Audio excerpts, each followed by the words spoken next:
Welcome to SportsBeat KC, the Kansas City Star's daily sports podcast. It's Friday, September 25th. I'm Blair Kirchhoff. Today we're talking Chiefs-Ravens with Herbie Teope, Sam McDowell, Vahe Gregorian, and Sam Mellinger. It started as a SportsBeat Live with reader question and comments, and now presented as a podcast. Hope you enjoy. Let's get right into it. Welcome to SportsBeat Live. It's Friday, one day later than we usually operate this program. That's because the Chiefs are playing on Monday Night Football, I believe for the only time this year. Got some Thursday nights, got some Sunday nights, but this is the only Monday night game. But what a game it is. Chiefs at the Ravens, the two teams that are favored in the AFC. I think that if the, at least by the odds, in the preseason and by the odds makers today after a couple weeks in the season. So we are here to talk Chiefs. We're here to take your questions, respond to your comments, and we're here to do it with my buddies and the best coverage team in town when it comes to the Chiefs. Got Herbie Teope. I'm glad they got the star right on top of me because you got all the Army stuff behind me. Captain America, baby.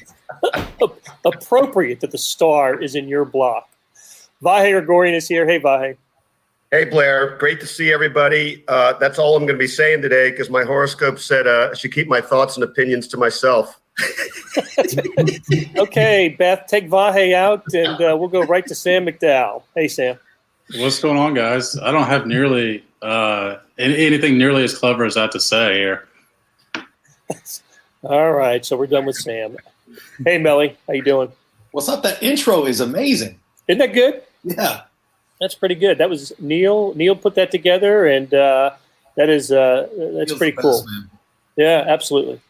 So, got us a game this Monday night. Got a little bit of a game going on in Baltimore. No fans, but two great teams on the field. Let's start where we always do, or try to do anyway, and that's with the news and some injuries. One of the reasons we're doing this on Friday and not our usual Thursday spot was so that we could hear some Andy Reid and some players speak on Thursday. The Chiefs schedule, because it's a Monday night game, got pushed forward today. Typically, Andy and Patrick Mahomes and some players would talk on Wednesday. That didn't happen this week. They waited until Thursday. So Thursday was the first day of the injury report, and we had two that did not practice on Thursday, but some others did. So Herbie, take us through the injury report. Tell us who did not work out on Thursday, and what are prospects for some of the guys returning? Yeah, you've got some good news and a bad news scenario here, obviously, with the Chiefs. Alex Okafor, the hamstring injury, he suffered that in week 1, did not practice. He also didn't play in week 2. But the big one there is wide receiver Sammy Watkins. Big hit early in the fourth quarter in week 2, knocked him out of the game. A hit that Coach Andy Reid said, hey, he thought it was very questionable. But he's in the concussion protocol. Andy Reid said it's more his neck than his head. But the fact that he's in the protocol with 3 days before Monday night, I don't know if he's going to be cleared in time to play. They did welcome back Charvarius Ward, their starting cornerback on the the left side.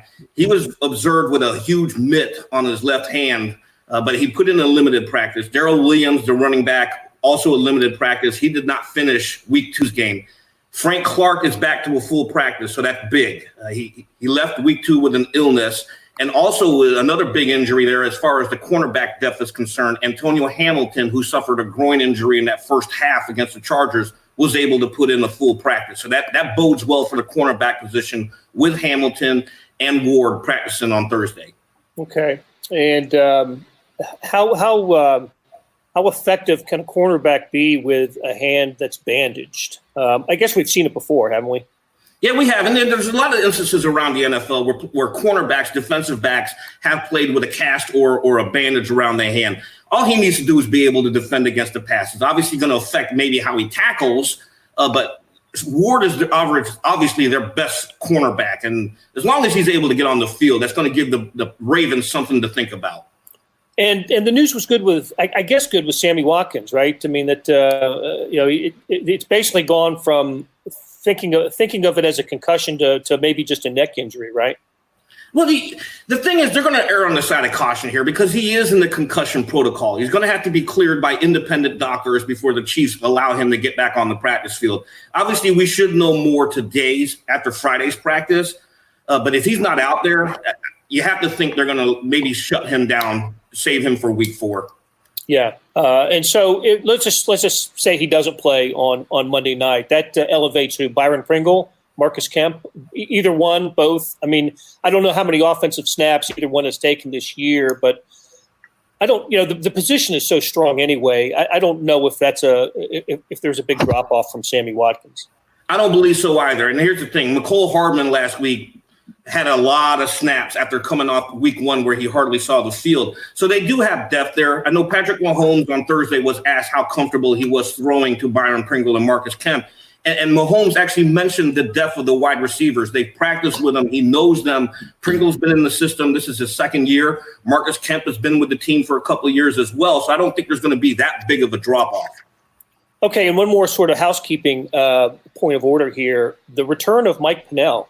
Probably no small thing in this game. He comes off his 2-game suspension. He is going to they're going to put him on the field against one of the better rushing games in the NFL.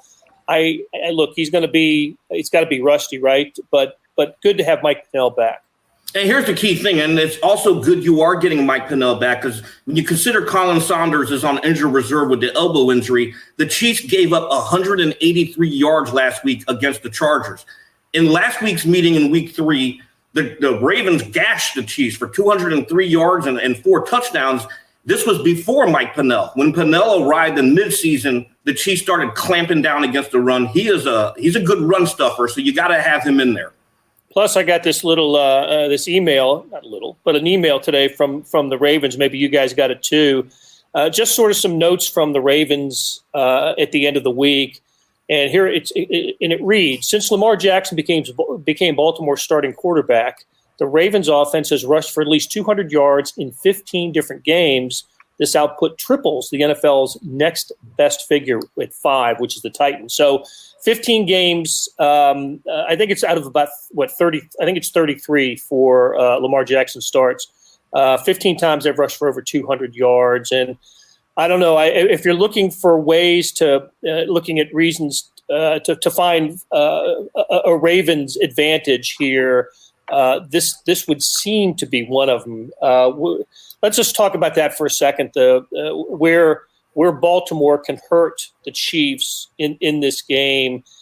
Look, Baltimore has done some good things. Ravens have done some good things to the Chiefs against the Chiefs here in the last 2 years. Chiefs have come out on top in both games, but it just seems to me that Baltimore is built in a way that look, they've won 14 straight regular season games. They do this to every team, but they definitely have an advantage in the running game, and that is someplace where the Chiefs have proven vulnerable.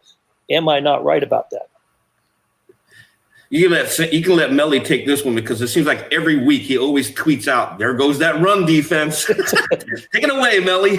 Yeah, they haven't really stopped the run in like 3 or 4 years, and I keep waiting for a team to just pound it. And I'm talking about stay like with 30, it. Yes, exactly. I'm talking about like 30, even 40 called run plays. And there's been teams occasionally that we see that do it, and then they get away from it when they get down a touchdown. And I just look like every NFL coach knows, a million times more about the game than I ever will. But it just seems logical to me that you should stick with the run as long as you possibly can. That down a touchdown does not matter. That is because it's 2 things. It keeps Patrick Mahomes and Tyreek Hill and Travis Kelce and everybody else off the field, and it's also the most effective way to move the ball against the Chiefs. And now, Chiefs fans won't like to hear this, but maybe that's a little bit different if Charvarius Ward doesn't play. Certainly, Bashaud Breeland's not going to play. Maybe and Mike Pennell is going to play, so maybe you have some other options, more down the field. And Lamar Jackson is a hell of a passer. We talk about his legs all the time, but he is a hell of a passer as well. But I keep waiting for a team to just pound it. And the Ravens are uniquely positioned to do that. They have, 3 starting caliber running backs, and that doesn't include Lamar Jackson, who might be a better runner than all of them.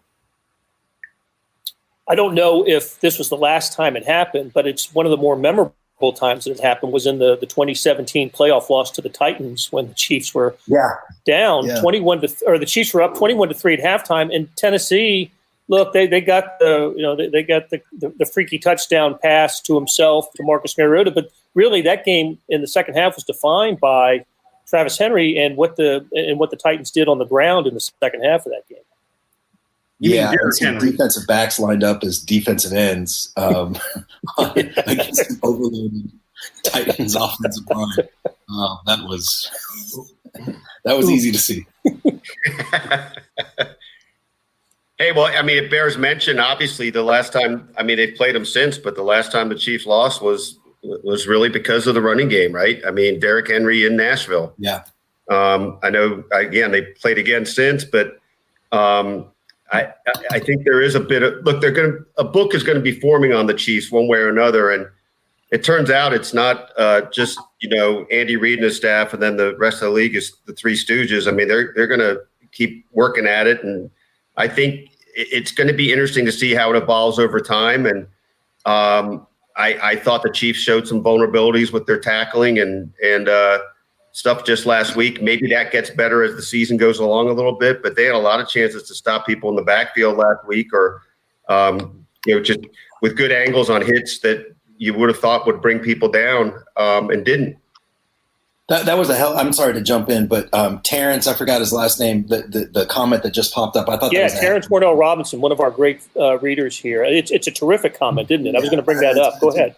Really smart point that he just made about the Ravens being positioned to attack those linebackers. I could not agree with Terrence more about, that sort of being the weak spot of the defense. And you can attack them, like he's saying, just both in coverage. Mark Andrews is a dangerous tight end, and that gets into the run game as well. And again, the Ravens, they say styles make fights, right? And I feel like not just the two best teams in the NFL, and I do feel like these are the two best teams in the NFL, but the styles that they play, I think, are sort of just well positioned for just a really interesting, fun to watch matchup. I can't wait. And that again, Terrence's point about the linebackers is a really smart one. To that point on the linebackers, I'm going to jump in here. This is why getting Mike Pennell back is going to be huge. If you remember during the second half of last season, a lot of defensive players were saying having him in there and his ability to command double teams frees up the linebackers to flow to the action. And I don't think we saw a lot of that in these last two games because they were able to shed Colin Saunders and maybe even Tano Passanio or even Tershawn Wharton because the last two players I mentioned there are natural defensive ends. Now you have a natural run stuffer who does all the dirty work, the stuff that doesn't show up in the stat sheets. He's able to command those double teams and free up the flowing action behind him. And I think this should help them a lot having Pennell back. Yeah. To me, though, that's against a normal running team. The Ravens run the ball differently than everybody else in the NFL does. And to me, the keys are going to be the defensive ends because the Ravens run so much read option that I think Frank Clark defends that play pretty well. But the Chiefs are going to be playing a lot of Mike Dana on the other end. How many guys like Lamar Jackson has he ever seen in his career? Probably zero. So to me, that's going to be a key matchup and probably one that the Ravens are going to try to exploit is whatever side Dana's lining up on. Tell you what, he had a heck of a play though when against the Chargers, didn't he? He did. When he didn't bite on that play fake and took the fullback out and got the sack. That was as good a defensive play as I've seen the Chiefs make this year. That was just a terrific play. So maybe he's a little bit mature beyond his years, but you're right, Sam. Nobody defends a player like Lamar Jackson. He's just terrific. One thing about him though. I keep hearing that you can't the Ravens are at quite a disadvantage when they fall behind because it's just not the type of offense that can play from behind.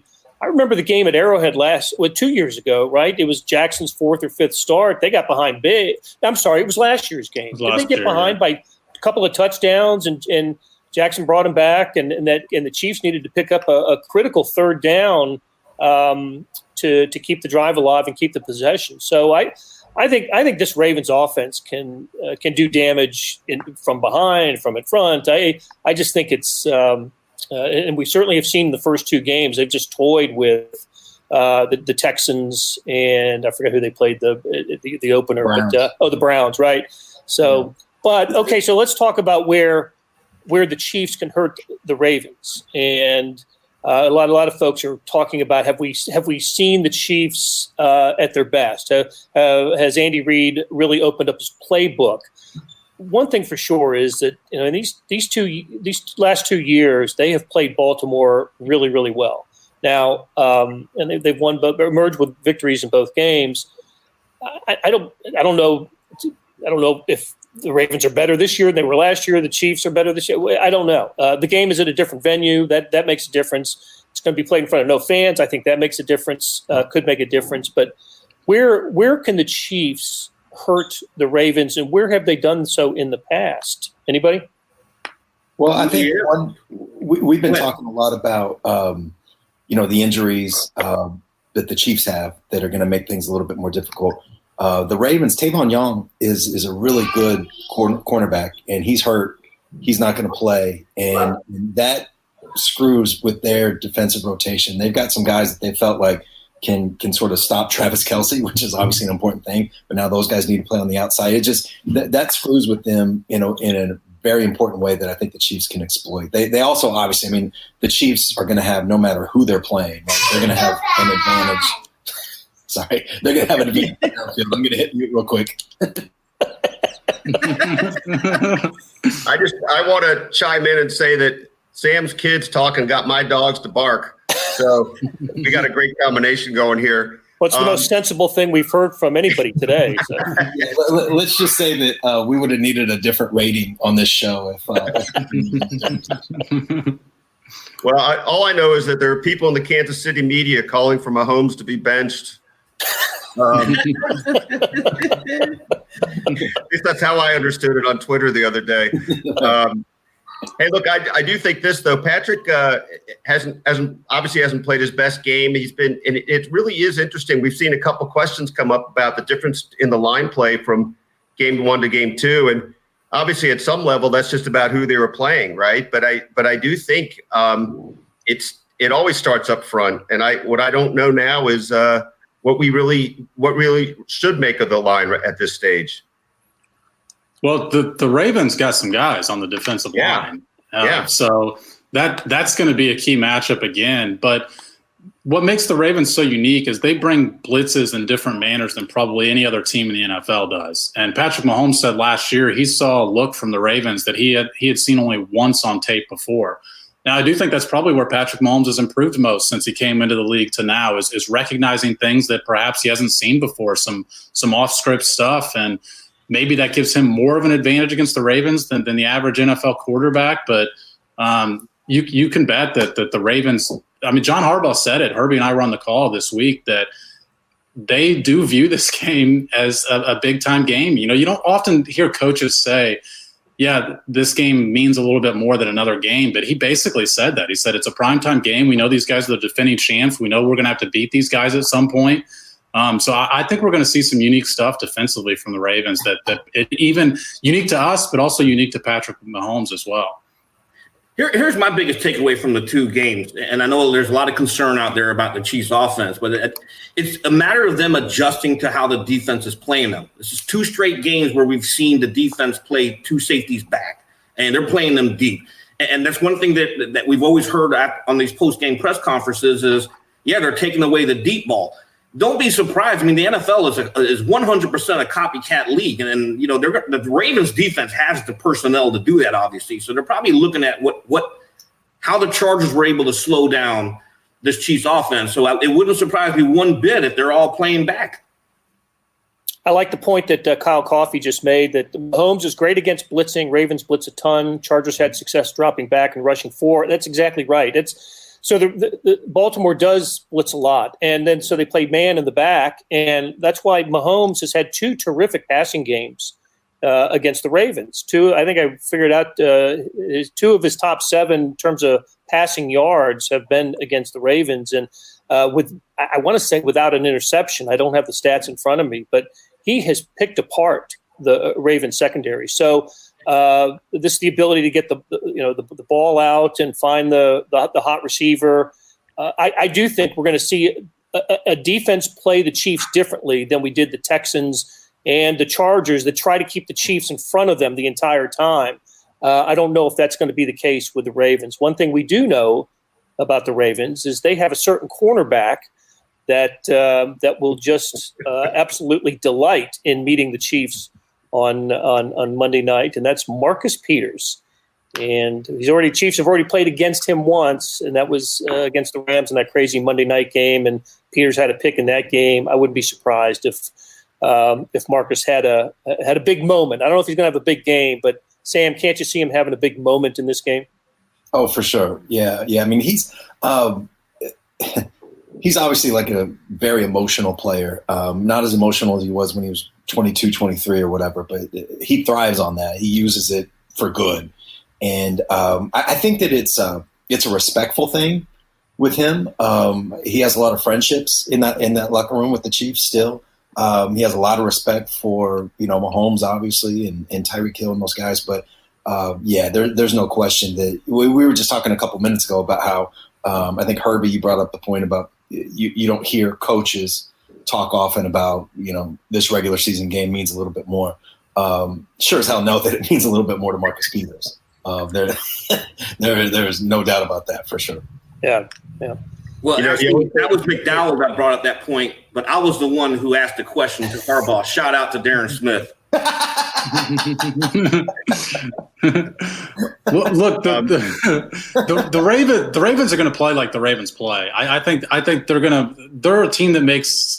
I mean, everybody in the NFL makes adjustments based on who they're playing, but the Ravens are a team that more so says you adjust to us. And I don't know which commenter made the point on here, but yeah, the Chargers only blitzed 2 of like 48 Chiefs dropbacks last week and still got pressure. I think Mahomes is going to be pressured often because the Ravens are going to bring more guys. And so they're going to have one-on-one matches with Marcus Peters throughout this game. And I don't know. I think, Marcus Peters going for the big play, I think could open up some things deep that the Chiefs haven't seen in the first couple of weeks. Yeah, he's going to have big plays both. I mean, that's what Marcus does, right? Like he'll make an interception that you think, oh my God, how do you do that? And then he'll give up a big play when he's trying to make an interception too. It's going to, like, styles make fights, man. This is, I cannot wait. This is such a good matchup. Okay, let's go ahead, Vahe. No, sorry. Just kind of the thing that I lament is that if Marcus does what we think he might and plucks a ball and punts it into the stands, Sam, you're not going to have Dustin Colquitt to ask to break it down anymore. It just shows that the times have changed. Yeah, that story's been done. Only by you. And only the right way. Let's talk about the Patrick Mahomes-Lamar Jackson battle here. Melly, I know that you have written. I don't think it's been posted, but not in print yet, about the rivalry that is Patrick Mahomes versus Lamar Jackson, the previous 2 MVPs. It got me thinking when I heard you were going to write it. It got me thinking, well, this would be interesting. I wonder if I could come up with great quarterback rivalries in NFL history. And the fact is, after Tom Brady versus Peyton Manning, there wasn't anything like that before. There have been some Super Bowl meetings and some others where like great quarterbacks played at the same time and their teams played against each other, but it wasn't defined or shaped as a quarterback rivalry the way Brady versus Manning was, and I think the way that Mahomes-Jackson is going to be. Tell us about what you wrote and why you decided to get into that topic. Yeah, I mean, look, what I feel in my heart is that, this is going to be the rivalry that defines the next 10 years. I mean, I know like the NFL changes week by week and projecting anything longer than a month or a year at the most can make yourself look pretty silly, but it's set up. It's set up perfectly. I mean, Mahomes is 25. I think Lamar is 24. They're not just both great quarterbacks, but they both have great head coaches. They're playing for good organizations that are going to surround them with talent. I mean, all the pieces are in place for this to be the rivalry that defines the next 10, 15 years of the NFL the way that Manning Brady did. And more than that, God, I hope that's the case. You know what I mean? Because it is such a fun, right? It's basically like Manning Brady, but with better highlights. You know what I mean? Like these are super smart, accurate, good passers, all that stuff, and also just insanely athletic, creative. These guys are doing things that we haven't seen quarterbacks do before. The fact that they're in the same conference, they're going to be, both those teams are going to be playing a lot of first place schedules, I think. And they're also hopefully going to meet in the playoffs a lot too. It's just, it is set up to be one of the most fun things about the NFL for a very long time. One of the more confusing things to me is just the doubt that surrounds Lamar Jackson. And I understand that his first year he lost a playoff game, but at that point, it seemed like everybody thought, okay, well, he's played a team twice and he's been figured out. But then he did it again last year, and he won the MVP last year in a runaway. He deserved to win the MVP last year. Now coming into this year, for whatever reason, you still heard the same thing that, but he didn't do it in the playoffs, so he's been figured out. He can't win in the playoffs because of his style. And I know we haven't seen a quarterback or anybody play the quarterback position the way that Lamar Jackson plays it, at least not successfully for a sustained period of time. But to me, the guy every single week has been proving those people wrong. So I don't understand the doubt that this guy can't last, because everything that he's done so far proves that he can. He's really good too. He was so much better. Obviously, he won the MVP. He was so much better last year than he was the year before, and kind of a partial season. And he's a better passer now than he was even last year when he completed, I think, like 67% of his passes, something like that. I mean, he just looks so confident. He's thrown through tight windows, anticipation throws. I mean, it's something. It's something to behold. I mean, I linked it in the column. He threw, a touchdown pass to Willie Snead. I think it was in the Browns game that was just perfect. Cannot be improved upon. Dropped it just over the head of one defensive back, just in front of another. Perfectly placed. I don't know. It's not one of these like only Patrick Mahomes and Russell Wilson can make the throw, but it was a high level throw. The kind of thing where, 3 years ago or whatever it was when he was coming out of the draft and, he needs to go to receiver, can he throw whatever. Now that guy, I'm convinced if he was just a normal athlete, you know what I mean, and just had to rely on his passing, I think he could be a good NFL quarterback. I think he's that good of a passer now. The thing that really jumps out to me about Lamar Jackson, if you go back to last year where he kind of announced to a national audience, I'm a passer. That 5-touchdown game against the Los Angeles Rams where he was just throwing dimes left and right. Those were some phenomenal throws. And McDowell, you're absolutely correct. People just need to shed that doubt. He is a quarterback. He's an athlete, and he's a quarterback, and he's an elite quarterback. You don't win the MVP award if you suck. That's just the bottom line. Hey, just one quick addition, and I noticed that somebody's checking in from Myanmar. That's nice to see. Hey, shout out to Sean Schloss. Thank you, Sean. All these points wrapped up in one. I don't doubt that he's going to have great success in the playoffs going ahead, but I do think that's basically the reason, right? That people have still held out some skepticism about him. You've got to demonstrate it in that kind of heat of the moment. Obviously he's capable. I truly believe he will, but he hasn't yet, and that's a little bit of a difference till you see it done. So it sounds like you're one of those. Well, people say. I just remember that's right. And maybe we talked about this at some other point on earlier in the week. I can't quite remember, but I just remember once they got behind, some of the body language in that playoff game against the Titans. It was exactly the opposite of what you see from Patrick in those situations. And it's just a glimpse at a part of a game, right? So I don't want to make it sound like it's absolutely that's who he is or anything like that. I don't think that at all, but I just think that's the place where he needs to show more growth. Yeah, I mean, Lamar Jackson hasn't necessarily. I mean, we talked a little bit about how they got behind to the Chiefs last year, but in the situation where he has to pass the ball and that's the only out, that's the situation he still has to prove. And they got down 3 possessions against the Titans last year that they were in that situation. To me, the Ravens are good enough to where they can go through an entire postseason without ever putting themselves in that situation. I mean, being down 2 scores in the first half, you can come back from that. It's whether or not like the situation last year, or you get down 2 scores in the fourth quarter. The Ravens' whole strategy, of course, and the way they're built is not to ever be put in that situation in the first place. Because right now, I mean, we talk about Lamar Jackson's passing numbers. I mean, he led the league in passing touchdowns last year. obviously he passes against different coverages than most NFL quarterbacks just because of the way he can run the ball. Okay, hey, and Sam McDowell, let's one more thing on let's switch to Patrick Mahomes and the story that you just wrote that's been posted. That was really interesting. You know, Mahomes, we've seen him beat teams with his arm. Last Sunday, he beat the help Chargers with his running ability, and that's happened a couple of times before. But there's actually another quality that Patrick Mahomes possesses that really gives him an advantage, and it comes from an unlikely place. Tell us about that. Yeah, I mean, I wish there were more like readily available actual hard data on this. I found something just from 2018 or 2019, actually, the last November.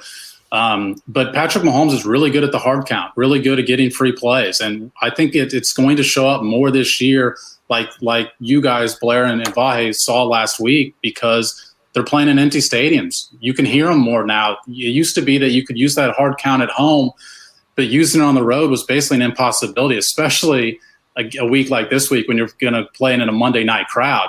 But you're going to see it this week. Mahomes has been using the hard count. He drew the Chargers off sides 4 times last week and got 3 free plays. And, man, when Patrick Mahomes gets a free play, he goes for it all.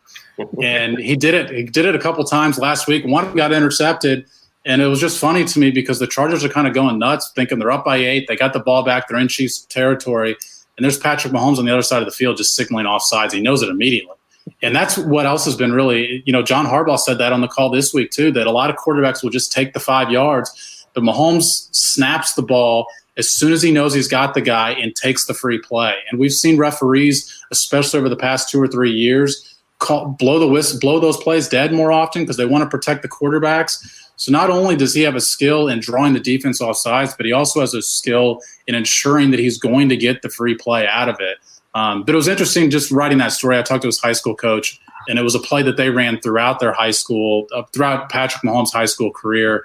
They called it freeze. He actually had a hard data on how many times they'd run it. I think they'd run it 41 times. They'd gotten 9 offsides calls from it. They'd scored 5 touchdowns on it, including the first and last time he ever ran it. So it's something he's been doing his whole life. And he actually said yesterday that his voice being so unique actually helps him in that situation because it just stands out so much. And I thought that was pretty funny. It was. Hey, it's Blair. We have a special subscription offer for SportsBeat KC listeners, unlimited digital access to the Kansas City Stars award-winning sports coverage. Sign up now for 1 year of Sports Pass for access to all the sports news, features, and columns presented on the kansascity.com site, and it's only $30. That's a 40% savings off our regular rate. Your subscription will automatically renew after the initial term at $50 unless you tell us to cancel. Your subscription helps support the sports coverage of kansascity.com and the Kansas City Star, and that support has never been more important. Please visit kansascity.com/SportsBeatKC offer to get this special offer. And as always, thanks for listening. All right, guys, time to play a little candy corn. Yes, Herbie's favorite part of the show. And this is where you get to know these guys a little bit better. Not that you'd want to, but we're going to ask them a question. And I'll tell you what, guys, today, not only the question that I supplied last night, but let's do that. Plus, how about a score for Monday night games, Monday night's game at Baltimore? So I'll ask you the question, and the question, of course, is in honor of as a tribute to Gale Sayers, who passed away earlier this week.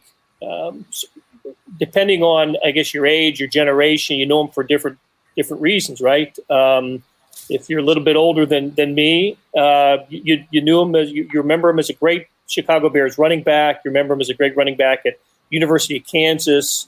And if you're my age, and Vahe, I think we're going to lead off with you, but I'll say I knew him the first time I really got to know Gale Sayers was through the movie Brian Song, which was just, I think, one of the great sports movies. It was a made-for-TV movie in 1971. And so I asked these guys to think about their favorite sports movies. And so let's do that. Let's go down the list. And what's your favorite sports movie? And how about the score of the Monday night game? Vahe, let's start with you. Well, I'm going to say first, I thought about this a lot, and I wanted to just say the word flubber, so I thought about Son of Flubber. I thought about Any Given Sunday, but that was only because I'd like to hear Therese do Al Pacino from that movie, and we don't have that opportunity. I really do. The movie that stands out the most, I think it's sort of a semi-recency bias thing, really is Brian's Song, just because of the impact it made on me, and I think you can identify with that too, Blair, at that age. But I'd be remiss if I didn't mention, let's see, Rocky, Miracle, 42, and Caddyshack among them. But right here, right now, I'm going to go with Brian's Song. Okay.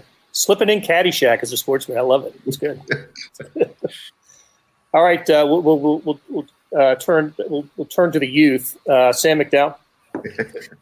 First of all, Vahe said 1971 was recency bias. I just want to point that out. I hate to be as basic as somebody on this show last week picking McDonald's as their favorite fast food restaurant. But the Rocky franchise for me is always going to be my favorite sports movies. And actually, you know what? The Creed was an incredible movie. When the first Creed is probably about my favorite. Somehow in the Rocky franchise, they always make him the underdog. It's no matter what movie, he could be the world champion going into the movie. By the end of the movie, for the last fight, he's the underdog. The underdog story is hard to get away from. But as a bonus, since Vahe threw in about 4 bonuses, Mighty Ducks. I always loved Mighty Ducks as a kid. Still think it's good. Final score for the game, I think the Ravens are going to win. You can't pick Patrick Mahomes to lose by more than a possession since he's never done it before. But it feels like a game-winning field goal type of game to me. So I'm going to go like 30-27 Ravens. Okay. Hey, Vahe, let's go back and get your pick. Yeah, I've got the same score except without the 9-point play by the Ravens. I've got Chiefs 27-21. Okay. All right, Herbie, what you got? Sports movie. If you build it, they will come. Okay, Field of Dreams was probably at the top of my list, but nobody plays washed-up Ohio State quarterbacks better than Keanu Reeves. So I got to go with Point Break as well as The Replacements, and it's a tie. Go Shane Falco, baby. As far as the final score, I'm going to agree with Sam. I think the Ravens are going to win this game. I'm going to go with a score of 35-31. Okay. The Replacements is worse than your candy corn answer. That is awful. That is your favorite. I mean, that is awful. Shane Falco, baby. How can you not like Shane Falco? How am I the only one that spoke up on that answer? I mean, that is awful. I don't want you to disrespect just how bad candy corn is, though. Let's not get out of control. All right, Melly. So, and I promise I'm not saying this just because of what Herbie just said. But my sports movie hot take is that Field of Dreams is garbage. That's what I think. But I love there's too many to pick just one. I love Bob. Oops, hey, lost your audio. Herbie, did you do that? We lost him. We lost him. Yeah. This take was so bad that we lost him. Shoeless Joe Jackson heard you say that Field of Dreams was garbage. Okay, yeah, he can come out of the cornfield or whatever and speak up. I think there's so many great ones. The ones that I don't think we've mentioned so far, I want to make sure. Remember the Titans. Great movie. On my list. White Men Can't Jump. Also The Natural, unbelievable. Hoosiers, Bull Durham, Varsity Blues. But I think it's just like a watchable, like rewatchable. You know, if it's on cable, I'm hooked. You know, for the next 2 hours is Major League. God, that's a good movie. I'm gonna the score. And somebody just said this. Was it Herbie? 30-27. That was the score that that was okay. Sam Mack. That's the second time you've confused me with Herbie on this call. By the way, give proper credit. You guys are basically the same person to me. My God, and I'm saving this to last, just because you may just kick me out, and if you do, you know, you're tough but fair. But I've never seen Brian's Song. Wow. I knew there'd be one among us, but I thought it would be 2.0 instead of you. Yeah, I'm sorry. Wow. All right, so that's your assignment for today. It is available. Too recent for you to see that one. The entire 74-minute production is available on YouTube, so that'll be your assignment today. And when you do see it, consider it's 1971 and not 2020. The production value. It was a made-for-TV movie, and he's already lowering the expectations. You got to do it. Hey, so all the movies on my list have been accounted for. I'll add two more just because I thought League of Their Own with Gina Davis and Tom Hanks was hilarious. The Women's Professional Baseball League movie, and I'll just remember this from just a good sports family movie. If you haven't seen Cool Runnings about the Jamaican bobsled team. Good one. That was in the '88 Olympics. A lot of fun, and we had a great time as a family watching that. So, hey, look, I've also heard the I guess one of the going last comes with its issues, and the score that's actually online right now is Ravens 30, Chiefs 27, and we haven't talked about this at all. But I know that Sam Mellinger, you wrote about the kickers or Harrison Butker. Butker is obviously phenomenal. Had the 258 yarders last week. His career accuracy percentage on field goals is over 90%. That's unbelievable. In Brian's song time, that extra points weren't 90% made. But there's only one kicker in NFL history with the greater accuracy, career accuracy. That's Justin Tucker of the Ravens. So fantastic kicking duel if it comes down to that between Justin Tucker and Harrison Butker. All right, guys, that's going to do it. Appreciate it. Had a great time. Listen, the coverage of the Chiefs, not just this week, but every week throughout the year is fantastic on kansascity.com and the Kansas City Star because of the guys that are on the screen right now. And today, it's Friday. That means Mellinger Minutes for Your Ears is dropping today. Who's the guest today, Sam? The voice of the Ravens, and his name is Jerry Sandusky. He spells it with a G. He's no relation to the Penn State coach. Just want to put that out there. He's really good at what he does. He's smart. It was a really good conversation. We broke down the game.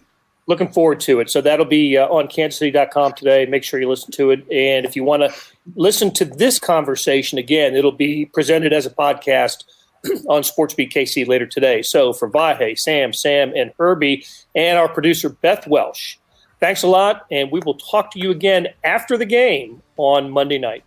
That'll do it for today. Thanks to our production staff of Derek Donovan, Randy Mason, Beth Welsh, Jeff Rosen, Chris Fickett, and Savannah Smith. Tip of the cap to the entire Chiefs team of Sam McDowell, Herbie Teope, Vahe Gregorian, and Sam Mellinger. Links to their stories can be found in the show notes and on kansascity.com.